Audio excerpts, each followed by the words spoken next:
Coba.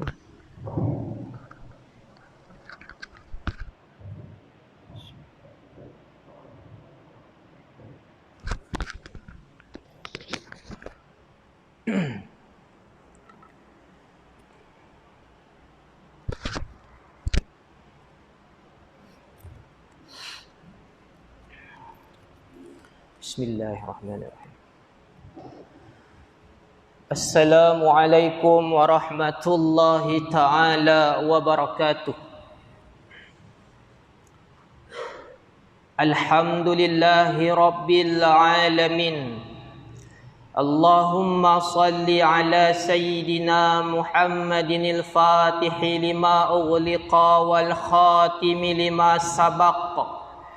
Nasiril haqqi bil haqq wal hadi ila siratikal mustaqim wa ala alihi haqqa qadrihi wa miqdarihil azim. Rabbi shrah li sadri wa yassir li amri wahlul 'uqdatam min lisani yafqahu qawli wa la haula wa la quwwata illa billahil aliyyil azim. Amma ba'd. Alhamdulillah, thumma alhamdulillah, thumma alhamdulillah. Bersyukur kita semua kepada Allah Subhanahu wa ta'ala. Dapat kita sama-sama mengerjakan sembahyang subuh secara berjemaah. Dan kita dapat bersama duduk dalam majlis ilmu. Mudah-mudahan Allah Subhanahu wa ta'ala memberikan kita ganjaran yang besar. Allah SWT berfirman dalam Quran, aqimis salata liduluqis syamsi ila ghasaqil laili wa qur'anal fajr inna qur'anal fajri kana mashhuda. Allah Subhanahu wa ta'ala berfirman dalam Quran, solatlah, sembahyanglah pada waktu siang dan pada waktu malam serta waktu Qur'an al-Fajr. Sesungguhnya waktu Quran al-Fajr itu disaksikan oleh para malaikat. Lalu ulama sebut, apa itu waktu Quran al-Fajr? Waktu Quran al-Fajr itu adalah waktu subuh. Jadi tuan-tuan sembahyang ni bukan hanya tuan-tuan sahaja, ada malaikat yang menyaksikan sembahyang tuan-tuan. Alhamdulillah. Walaupun musim Covid ini tuan-tuan, macam-macam lah. Pakai topeng nak lemah dah tadi buka sikit tutup semula Tapi tak apalah, walaupun ada SOP, ada peraturan, tapi tuan-tuan datang juga untuk sembahyang. Alhamdulillah. Sebab itu ini adalah kurniaan dari Allah Ta'ala. Ulama sebut kullu ni'matin adlun wa kullu ni'matin fadlun. Setiap yang nikmat itu adalah kurniaan, dan setiap yang azab itu merupakan keadilan dari Allah Subhanahu wa ta'ala.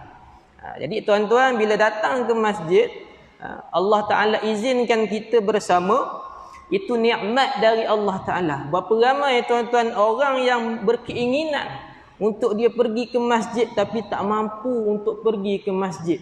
Kena kuarantin tuan-tuan. Pergi lagi luar negara, balik sini kena kuarantin. Jadi tak boleh pergi masjid sebab kena kuarantin. Sebab tu kita ni alhamdulillah Allah Ta'ala beri kita peluang hari ni. Dan hari ni tuan-tuan merupakan hari Ashura. Saya tak pastilah kalau kat luar atau dia makan-makan batal puasa belaka baru niat nak puasa. Jadi hari Ashura ni tuan-tuan merupakan hari yang besar. Nabi bila dia masuk kota Madinah tuan-tuan, Nabi lihat puak Yahudi ini dia membesarkan hari Ashura, 10 Muharram. Semalam hari Tasu'ah, 9 Muharram. Hari ini 10 Muharram 1442 Hijrah. Bila Muharram dekat dengan bulan Hijrah, tapi jangan lupa untuk kita berpuasa pada hari ini. Bila Nabi tanya kepada puak Yahudi, kenapa kamu membesarkan hari ini?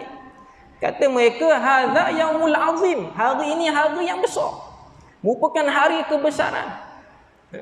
Lalu Nabi tanya kenapa? Mereka berkata, Allah Ta'ala menyelamatkan Nabi Musa daripada Fir'aun. Allahumma salli ala Muhammad. Lepas tu, puak Yahudi dia puasa juga rupanya. Lalu Nabi memerintahkan para sahabat untuk berpuasa. Nahnu ahaqqu bi Musa minhum. Kata Nabi, kita ni lebih berhak kepada Nabi Musa daripada mereka. Sebab apa? Kaum Yahudi khabar, fasumna bi syukran lillah. Kami puasa hari ini kerana nak mensyukuri nikmat kerana Allah Ta'ala selamatkan Nabi Musa daripada Fir'aun. Lalu Nabi Muhammad sallallahu alaihi wasallam bersabda, dia merintahkan kepada para sahabat supaya puasa. Kerana mereka, yakni orang Islam lebih berhak untuk berpuasa, kerana Nabi Musa juga merupakan antara nabi yang wajib kita imani dan kita tahulah tuan-tuan. Sebab itu bila kita kat bulan Muharram, jangan lupa hari ni puasa. Lalu timbul pula persoalan, kalau saya semalam tak niat macam mana? Jadi tuan-tuan, kalau puasa sunat ni dia ada dua syarat. Yang pertama, niat boleh sebelum waktu zuhur. Yang kedua, tidak melakukan perkara yang membatalkan puasa. Bangun tidur tadi tak ada teguk air, tak ada pula dia makan nasi lemak, tak apalah, boleh niat puasa. Jadi muslimin yang dimulakan Allah Subhanahu wa taala, hari ni kita nak berbicara tentang hijrah. Mungkin tuan-tuan semua dah tahu pasal hijrah. Hijrah ni apa tuan-tuan? Pindah. Tuan-tuan, hijrah ni proses sunnatullah. Proses biasa yang berlaku kepada kita yang bernama manusia. Kita tuan-tuan, sebelum kita berada di sini, kita tidak dulu di sini. Kita berada di satu alam yang namanya alam roh. Alam roh pun tuan-tuan, kita pindah pula. Kita pindah ke satu alam yang dinamakan alam rahim. Tak lama juga, tak kekal, pindah. Kita pindah pula ke satu alam yang namanya alam dunia. Tak sampai setahun pun tuan-tuan duduk dalam perut. Ada orang dia lahir awal, 8 bulan dah keluar daripada perut mak dia. Jadi lahir tak cukup bulan. Jadi kita pindah, proses hijrah. Di alam dunia ni pun tuan-tuan tak kekal. Kita pindah ke alam barzakh. Alam barzakh mungkin tuan-tuan kita pun tak tahu berapa lama, mungkin 1000 tahun, wallahu a'lam. Kita akan pindah pula ke satu alam yang namanya alam kiamat. Alam kiamat ada fasa-fasanya, ada prosesnya, sehinggalah kita akan pindah ke satu alam yang nama alam syurga yang kekal abadi, insya-Allah. Sebab itu tuan-tuan, proses hijrah ini merupakan proses sunnatullah, walaupun tanpa ada sambutan ma'al hijrah. Sehingga hari ini tuan-tuan, TV kita pun dinamakan TV hijrah, TV al-hijrah. Manusia je tak nak berhijrah. Sebab itu kita ni tuan-tuan nak kepada kejayaan, nak kepada falah. Kita mesti hijrah. Bukan hanya dari sudut kita sebagai manusia itu berhijrah, yang seperti yang saya sebut tadi, bahkan umur kita juga hijrah. Hijrah umur, hijrah rupa. Ni kaum-kaum ibu yang berada di belakang ni tuan-tuan. Cuba kaum ibu ingat dulu, rujuk balik semula masa muda-muda dulu. Umur 17 tahun, kalau duduk tepi jalan, berapa banyak kereta yang hon pada ibu-ibu. Bukan setakat kereta, basikal pun hon. Basikal, motosikal, entah siapa-siapa yang hon, tak tahu. Tapi cuba sekarang umur 70 tahun duduk tepi jalan. Orang ingat hantu tepi jalan. Sebab itu hijrah usia, hijrah rupa. Jadi tuan-tuan, kita semua hijrah. Nak kepada kejayaan, mesti berhijrah. Begitu juga sektor pekerjaan. Kalau seseorang itu nak naik pangkat tuan-tuan, dia tak boleh duduk di situ, kena duduk di tempat lain, pindah. Pindah. Baru ni dengar cerita nak buka pusat pentadbiran kerajaan di Tioman. Saya kebetulan pula dekat pejabat agama Rompel. Nasib baik tak kena tuan-tuan. Nasiblah. Siapa yang kena tu apa redha saja. Redha lah begitu amat. Kena hijrah. Ya. Dulu kita grade 19 naik grade 22. Grade 22 naik grade 26. 26 naik 29. 29 naik 32. 32 naik 41 sampailah arwah. Sampai meninggal duk kerja pangkat. Sebab itu kita tuan-tuan nak kejayaan mesti berhijrah. Allah SWT sebut dalam Quran, "Wa man yuhajir fi sabilillah yajid fil ardi muraghaman katsiran wa sa'ah." Orang yang berhijrah, barang siapa yang berhijrah fi sabilillah, yajid, dia akan mendapati, mereka akan mendapati fil ardi, di bumi ini, muraghaman, yang luas, katsiran wa sa'ah, rezeki yang banyak. Sebab itu kalau tuan-tuan nak kepada kejayaan, mesti hijrah. Bukan hanya hijrah kerja, hijrah diri kita, perangai. Wa may yakhruj min baitihi muhajiran ila Allah wa rasulih. Allah Ta'ala sebut, orang yang berhijrah di jalan Allah Ta'ala dan Rasulnya, kemudian dia mati. Thumma yudrikuhul maut, dia mati dalam keadaan dia sedang menuju untuk dia berhijrah. Faqad waqa'a ajruhu 'ala Allah. Allah Ta'ala menjanjikan. Faqad, maka sesungguhnya Allah Ta'ala janjikan. Qad ni menegaskan lagi, sungguh Allah Ta'ala akan tetapkan bagi dia pahala, ganjaran di sisi Allah Ta'ala. Wa kana Allahu ghafurar rahima. Allah Ta'ala itu maha ghafur, pengampun, lagi maha penyayang, rahim. Sebab itu tuan-tuan, kita alhamdulillah kita dijadikan sebagai umat Nabi Muhammad sallallahu alaihi wasallam. Kita diberikan banyak kelebihan yang tidak diberikan kepada umat yang terdahulu, sehingga nabi-nabi yang sebelum ini mahu menjadi umat Nabi Muhammad sallallahu alaihi wasallam. Nabi Isa nanti dia turun dari langit.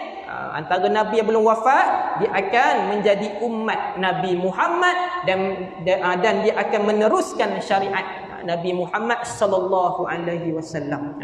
Sebab itu hijrah ni tuan-tuan merupakan perkara yang penting dan perlu dia berikan penegasan tuan-tuan. Mengapa orang hari ini dia macam-macam pandangan dia kepada hijrah. Dia dalam pandangan ini tuan-tuan, dia ada pandangan sarjana barat, ada pandangan sarjana Islam. Perlu faham baik-baik. Sebab tu bila kita mengaji, tak kisahlah dekat sekolah ke, kita ngaji dekat kolej ke, kita ngaji dekat U ke, dekat pondok tak ada sentuh pandangan sarjana barat. Biasa dekat U ataupun kolej lah, ataupun sekolah. Sarjana barat tuan-tuan, sarjana barat, mereka meletakkan makna hijrah itu sebagai pelarian. Bukan dari Abang Mat tuan-tuan. Abang Mat tak tahu benda, dia ambil pandangan sarjana barat je. Sebenarnya sarjana barat yang mengeluarkan makna tersebut. Lalu sarjana Islam tuan-tuan meletakkan makna itu sebagai proses perpindahan Nabi dan umat Islam, kaum muhajirin, daripada kota Mekah ke kota Madinah. Jadi kita fahamlah, settle masalah, tak payah pening-pening, tak payah gaduh-gaduh. Ambillah pandangan sarjana Islam. Macam kita belajar ni tuan-tuan, dia ada pandangan-pandangan, banyak pandangan. Maka kita ambillah pandangan yang Islam, jangan ambil pandangan barat. Mungkin dari model kepimpinan, kita bolehlah nak banding model kepimpinan Islam, model kepimpinan barat. Boleh kita banding demokrasi dengan khalifah punya sistem pemerintahan, syura. Boleh banding. Tapi kita ambillah intipati pengajaran daripada yang Islam. Bukanlah semua yang barat itu tidak molek, tetapi kita letak yang betul dalam agama kita. Iaitu Allah SWT memerintahkan Nabi Muhammad dan orang Islam supaya berhijrah. Dan hijrah ini tuan-tuan berlakunya awal Muharram. Faham baik-baik? Awal Muharram. Umat Islam telah pun berhijrah sedikit demi sedikit pada bulan Muharram. Hanya Nabi dan Abu Bakar As-Siddiq radhiyallahu anhu berhijrah pada akhir bulan Safar. Kena ingat baik-baik. Kenapa pula Nabi hijrah last? Orang Islam berhijrah awal-awal. Tuan-tuan, kalau Nabi hijrah dulu, Nabi pergi dulu ke kota Madinah. Orang Islam stay dekat kota Mekah. Agak-agak apa jadi pada orang Islam dekat kota Madinah? Habis semua kena jadi tawanan. Itu hijrah ini berstrategi. Bukan main kosong sahaja. Bukan rasa-rasa. Bukan ikut Nabi, tidak. Wa ma yantiqu anil hawa. Apa yang Nabi buat, apa yang Nabi laksanakan itu merupakan perintah Allah Subhanahu wa taala. Perintah Allah. Bukan macam kita, Nabi dia berhenti sebelum kenyang. Kita dah kenyang pun bahan lagi ya. Nabi berhenti sebelum kenyang, kita dah kenyang bahan lagi ya. Bahan lagi nasi lemak 5 bungkus itu Nabi ya. Sebab itu apa yang Nabi buat itu merupakan perintah Allah Subhanahu wa taala, illa wahyun yuha. Sebab itu kalau Nabi berhijrah dulu, orang Quraisy, puak Quraisy, tokoh Quraisy akan tangkap orang Islam. Mana Muhammad? Oh, dah ada kat Madinah. Suruh dia balik semula jadi tawanan berlaku. Sebab itu umat Islam dia pergi dulu, barulah termasuk Umar, tuan-tuan, dia hijrah dulu sebelum Nabi. Kemudian Nabi dan Abu Bakar berdua berhijrah. Sebab itu Nabi Muhammad sallallahu alaihi wasallam dirakamkan peristiwa dia berhijrah tadi dalam Quran. Illa tansuruh faqad nasarahu Allah. Jikalau kamu tidak menolongnya, yakni Muhammad sallallahu alaihi wasallam, faqad nasarahu Allah. Allah Taala menolongnya. إذ أخرجه الذين كفروا ثاني اثنين إذ هما في الغار. Keduanya diusir dari Mekah, diancam untuk dibunuh, diboikot dan sebagainya. Ini orang Islam ketika di kota Mekah. Kalau orang nak khabar Nabi lari, tuan-tuan, dah lama dah Nabi lari. Diboikot, dibuat macam-macam, dihina, dicerca, macam-macam. Lama dah. Tapi kenapa Nabi bertahan? Kerana itu merupakan perintah Allah. Dan Nabi berhijrah pun kerana perintah Allah Ta'ala. Lalu berkatalah Nabi kepada Abu Bakar. Mereka duduk dalam gua Thur, bersembunyi di situ atas perintah Allah Ta'ala. Idh yakul, Nabi berkata kepada sahabatnya, yakni Abu Bakar, li sahibihi la tahzan innallaha ma'ana. Berkata kepada Abu Bakar. Ketika itu Abu Bakar As-Siddiq gelisah, rasa takut. Bukan dia takut dirinya, bukan dia takut akan dirinya terbunuh, tetapi dia risau sekiranya Nabi terbunuh, sekiranya Nabi tertangkap, Nabi terbunuh, Nabi ditangkap oleh puak Quraisy, akan terhentilah dakwah Islam. Ini kerisauan para sahabat kepada Nabi Muhammad sallallahu alaihi wasallam. Nabi tenangkan dia. La tahzan, jangan kamu berduka cita, innallaha ma'ana. Allah Taala bersama dengan kita. Allah Taala bersama dengan kita. Itu kalau tuan-tuan kita rasa gelisah, rasa down, rasa lemah semangat, baca ayat tu. Jadi Allah Ta'ala mententeramkan jiwa Abu Bakar As-Siddiq radhiyallahu anhu, kerana dia risau akan keselamatan Nabi Muhammad sallallahu alaihi wasallam. La tahzan innallaha ma'ana.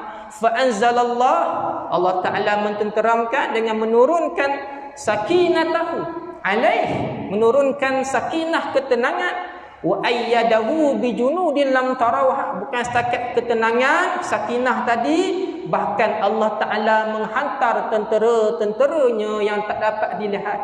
Wa ayyadahu bijunudin lam tarawha. Wa ja'ala kalimatal ladzina kafaru sufla. Allah Ta'ala rendahkan kalimah orang kafir serendah-rendahnya. Wa ja'ala kalimatal ladzina kafaru sufla wa kalimatullahi hiyal ulya. Dan Allah Ta'ala tinggikan kalimahnya. Itu orang yang nak berjuang di jalan Allah, orang yang nak bantu dakwah, jangan dirasa khawatir akan dunia. Kerana janji Allah Ta'ala itu pasti dan benar. Allah Ta'ala janji orang yang buat baik, orang yang berhijrah, orang yang nak kepada pahala. Contoh hari ini, puasa, diampunkan dosa yang lalu, setahun yang lalu. Maka kita yakinlah itu janji Allah melalui Nabi Muhammad sallallahu alaihi wasallam. Maka orang Islam dengan kesungguhan dia akan melaksanakan perintah Allah. Contohnya sembahyang dan juga puasa dan sebagainya. Kewajipanlah yang ditaklifkan atas diri dia. Sebab itu kita ni tuan-tuan, bila kita hidup di atas muka dunia ini tak dapat tidak tuan-tuan, kita mesti letak pergantungan kepada Allah. Allah Ta'ala ajar dalam peristiwa hijrah ini, kita mesti letak tawakal kepada Allah Ta'ala, bukan kepada makhluk. Why? Kenapa? Kenapa tidak Umar berhijrah bersama dengan Nabi tetapi dipilih Abu Bakar? Yang pertama, Allah Ta'ala nak ajar pada kita, jangan bergantung kepada makhluk. Umar seorang yang berani, seorang yang tegas, pandai berperang tuan-tuan. Orang takut dengan dia, bukan orang je, setan pun takut. Setan bila Umar lalu jalan tu, dia lari ikut jalan lain. Ini Nabi sebut. Sebab itu kita ni tuan-tuan, kita bukan Allah SWT, kalau kita ni jauh panggang dari api lah tuan-tuan. Jadi Umar tidak dipilih, tetapi ketika Umar berhijrah tuan-tuan, ni saya baca dia punya kisah dia, diambil pedang dia, dia hunuskan pedang dia, diambil busur dia, anak panah dia belaka, lalu dia keluar, lalu berkata kepada tokoh-tokoh Quraisy, orang Quraisy, siapa yang nak mak ayah dia kehilangan anak, siapa yang nak isteri dia jadi balu dan anaknya jadi yatim piatu, mari kita berlawan sekarang. Seorang pun tokoh-tokoh Quraisy, puak Quraisy tak berani nak melawan kepada Sayyidina Umar Ibn Khattab. Dia hijrah tuan-tuan secara terang-terangan, bukan sembunyi-sembunyi. Jadi hikmahnya, ramai orang-orang Islam yang mustad'afin, yang lemah, ikut dia berhijrah tanpa ada halangan. Bukan setakat dia meruntuhkan moral dan semangat puak Quraisy yang mahu menghina dan juga menghalang orang Islam ini tuan-tuan, bahkan dia mampu untuk sembahyang sunat 2 rakaat berdekatan dengan maqam Nabi Ibrahim, lalu dia tawaf di Kaabah tadi. Ini meruntuhkan moral dan semangat puak Quraisy. Mereka hanya mampu tengok je Umar berhijrah dengan orang Islam. Tetapi kenapa Abu Bakar dipilih bersama dengan Nabi? Yang pertama tadi, tawakal. Sekiranya kita bergantung kepada makhluk ni, kita ni akan mati tuan-tuan. Sekiranya bergantung kepada pokok akan tumbang. Sekiranya kita bergantung kepada Allah Subhanahu wa Ta'ala, Allah Maha hidup dan tidak mati. Sebab itu ini ayat juga Allah Ta'ala tegaskan kepada umat Islam. Wa ma Muhammadun illa rasulun qad khalat min qablihi rasul.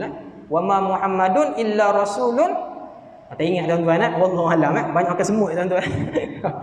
Muhammad itu hanyalah seorang nabi, dan telah berlalulah nabi-nabi sebelum ni seperti Nabi Muhammad. Jadi orang Islam ketika kematian ataupun kewafatan Nabi Muhammad, mereka seolah-olah macam terkejut. Tapi Allah Ta'ala tegaskan, Abu Bakar tegaskan. Sebab itu kita ni tuan-tuan muslimin yang dimulakan Allah Subhanahu wa Ta'ala, kita letaklah hijrah ini merupakan suatu transformasi diri kita. Transformasi hijrah amalan kita. Sehingga sahabat tuan-tuan, bila dia tanya tentang hijrah, ayy hijrah afdal, apakah hijrah yang terbaik, yang number 1, yang the best hijrah? Lalu kata Nabi, senang sahaja, man hajara ma harramallahu alaih. Hijrah yang terbaik, yang number 1, kamu meninggalkan segala perkara yang Allah Ta'ala larang. Allah Ta'ala tak suka, Islam tak bagi buat, jangan buat. Tapi kita yang tak bagi itulah kita nak buat je. Ini sembahyang Jumaat ni. Sembahyang Jumaat ni kita tengok hari ni makin kurang orang. Ini kira banyak ni tuan-tuan. Ada tempat saya pergi, banyak tiang daripada orang. Banyak tiang daripada orang. Ini kira ramai lah ni. Jadi tuan-tuan, kita kena ingatlah yang mana yang orang lelaki wajib sembahyang Jumaat, jangan tinggal. Walaupun rasa susah hari ni, kena pakai mask, kena bawa sejadah, itu SOP. Itu SOP sampai Disember. PKPP kita sampai Disember. Tahun depan pun tak tahu lagi. Mungkin sambung pula.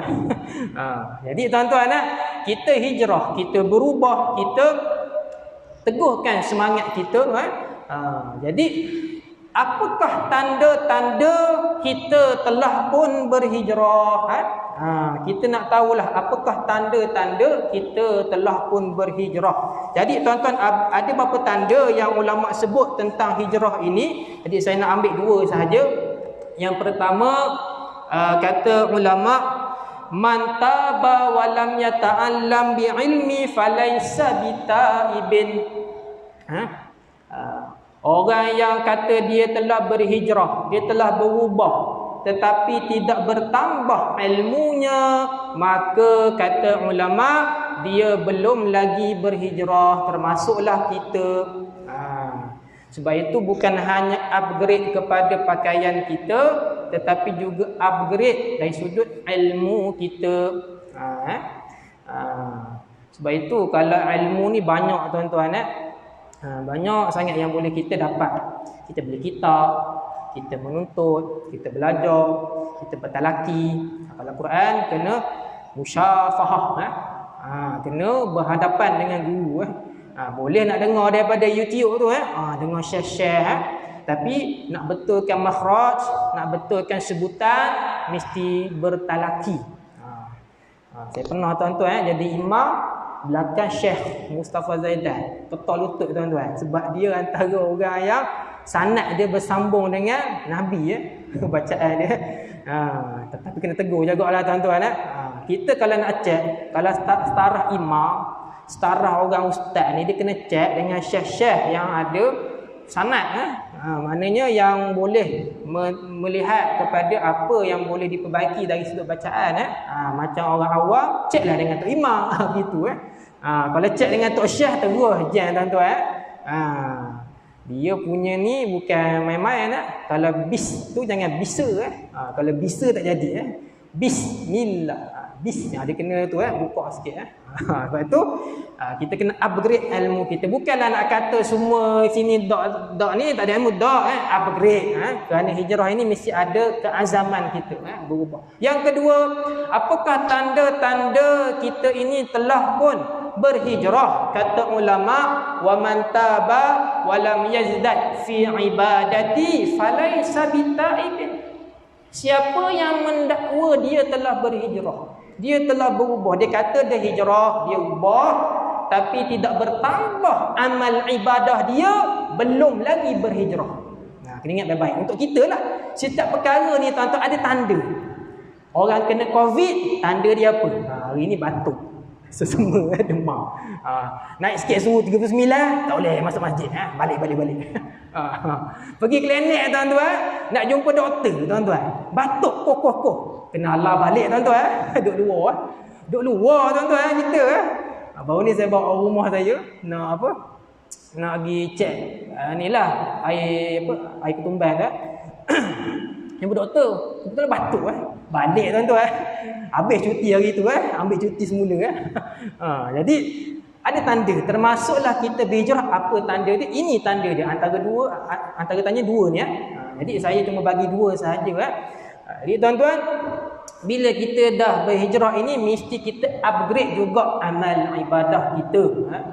Jangan hanya di Mekah sahaja kita hari-hari pergi Masjidil Haram. Balik Mekah haram dia pergi masjid. Ini dah tak boleh nak pergi Mekah. Dah ditangguhkan. Dulu hari-hari, dulu setiap bulan nak pergi umrahnya setiap tahun pergi umrah tapi ilahnya Allah Ta'ala tarik nikmat tadi. Kita berdoalah kepada Allah SWT, mudah-mudahan diberikan kita peluang lagi untuk kita pergi ke Mekah. Pergi ke Mekah, impian masing-masing lah. Sebab itu tuan-tuan, hijrah ini berubah ini ubah semangat kita, ubah azam kita, ubah diri kita. Ilmu ubah. Apa nama ni? Perubahan dari sudut ilmu.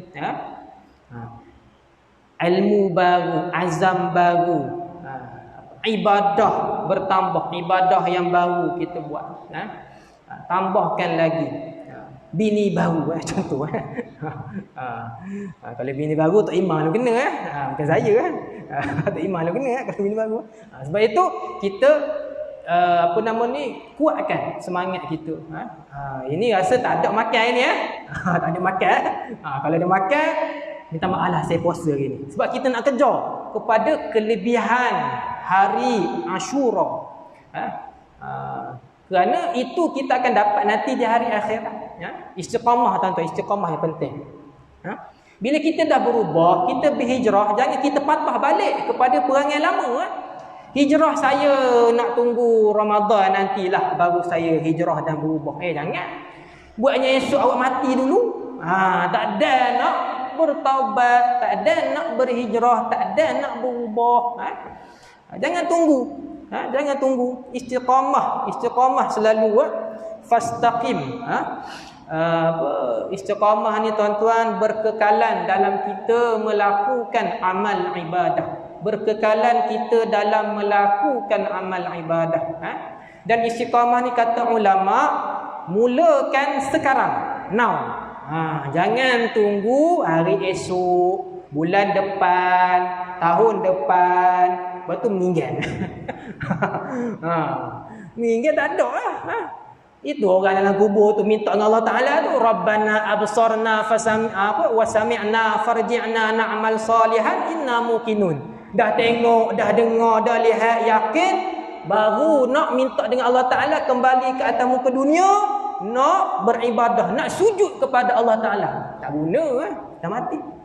Jadi sekiranya ada detikan dalam hati kita, Allah Ta'ala jentik hati kita tuan-tuan, nak ubah terus.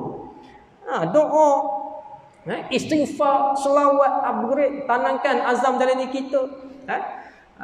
Saya dengar satu ceramah lah daripada seorang habib ni, dia cerita kalau kita dah berhijrah ni, kita kena tinggalkan kawan-kawan yang mana belum lagi berhijrah. Kena tinggalkan kawan-kawan yang mana belum lagi berhijrah. Maksudnya apa? Jangan ikut perangai buruk tu. Kerana kadang-kadang kerana kawan-kawan kita ikut, dulu dia tak isap okok pun, kawan dengan member dia yang isap okok, selesai. Dahil ajak hari-hari. Lepas itu kawan boleh nak berkawan dengan dia, tetapi jangan berkawan dengan perangai dia. Tapi biasa kalau ada berkawan dengan dia, dia akan berkawan dengan perangai kawan dia.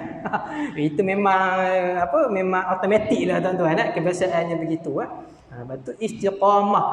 Yang keduanya, mulakan istiqamah tadi dengan perkara yang kecil-kecil. Benda yang kecil-kecil dulu. Jangan tiba-tiba nak berjihad di Palestin. Oh, besar sangat nak berhijrah dia. Mulakan yang kecil-kecil dulu. Tutup aurat. Lepas tu kan baca Quran, selawat, berdoa. Doa ni penting sangat tuan-tuan. Antara perkara yang besar dalam kehidupan kita dan juga kejayaan Nabi itu berhijrah, kejayaan Islam dalam peperangan adalah doa. Doa. Banyakkan doa. Hari-hari kita minta, Allah Ta'ala tak akan tolak doa kita. Yakin Allah Ta'ala tak akan tolak doa kita. Lambat ataupun cepat saja. Lambat ataupun cepat saja. Tuan-tuan tengok dalam hidup tuan-tuan, betapa banyaknya yang tuan-tuan doa, kebanyakannya Allah Ta'ala dah makbulkan. Dan sekiranya tak dapat di dunia, mati dulu, Tuhan beri ganjaran tadi di hari akhirat. Contoh minta kebaikan di dunia dan kebaikan di akhirat. Di dunia asyik kena musibah aja. Itu yang kata tadi, kullu niqmatin adlun. Musibah, ujian, azab itu merupakan keadilan dari Allah. Sekiranya terkenalah musibah, ujian, sabar, tak dapat di dunia ganjaran itu, dapat di hari akhirat. Jadi kita kena iltizam, kita kena azam dalam diri kita, ubah. Bukan hanya ubah penampilan, ubah perangai. Dulu seorang pekerja yang rajin datang lewat. Rajin datang lewat, paskat memang dia lah paling lewat. Tapi tahun ini, bulan baru ini, dengan semangat hijrah yang Nabi beri kepada kita, kita tanam azam dalam diri kita jadi pekerja rajin pasca awal, datang awal. Dulu Tok Iman datang awal masjid. Ini jemaah dulu datang. Tutup pintu Tok Iman, cepatlah sikit. Kau nak awal ni azam baru, tahun baru bukan bini baru jadi tuan-tuan kita sama-samalah letak dalam dada kita, diri kita, insya-Allah aku azam tahun ini aku nak jadi anak yang soleh, anak yang solehah, isteri yang soleh, isteri yang solehah, suami yang soleh, pelajar yang taat pada pelajar yang menghormati guru. Ilmu ni kena melalui adab. Sebab itu kalau orang belajar pondok dia mesti belajar dulu kitab adab. Kitab apa nama ni? Tentang adab lah. Kena adab paling penting sekali. Orang banyak ilmu tapi tak ada adab, sia-sia ilmu dia. Sia-sia. Sebab itu kita kena ada adab dulu. Baik tuan-tuan, itulah hijrah. Saya memohon beribu kemaafan. Mudah-mudahan mendapat manfaat daripada perkongsian pada pagi ini. Mungkin tak tahulah bila lagi kita akan bertemu. Ini sebab minggu kelima. Adalah masa. Minggu-minggu lain memang tak ada lah sebab penuh. Masjid ni memang penuh dengan kuliah. Dan saya berterima kasihlah pada pengerusi AJK, pegawai masjid dan jemaah semua kerana sudi hadir pada hari ini dengar kuliah hari ini. Saya memohon beribu kemaafan di atas ketelanjuran, kesilapan dan juga kesalahan yang saya buat. Marilah kita sama-sama berdoa, mudah-mudahan Allah Subhanahu wa taala memberikan kita husnul khatimah insya-Allah. A'udzubillahi minasyaitonirrajim. Bismillahirrahmanirrahim. Alhamdulillahirabbil alamin. Allahumma shalli ala sayyidina Muhammad wa ala alihi wa sahbihi ajma'in.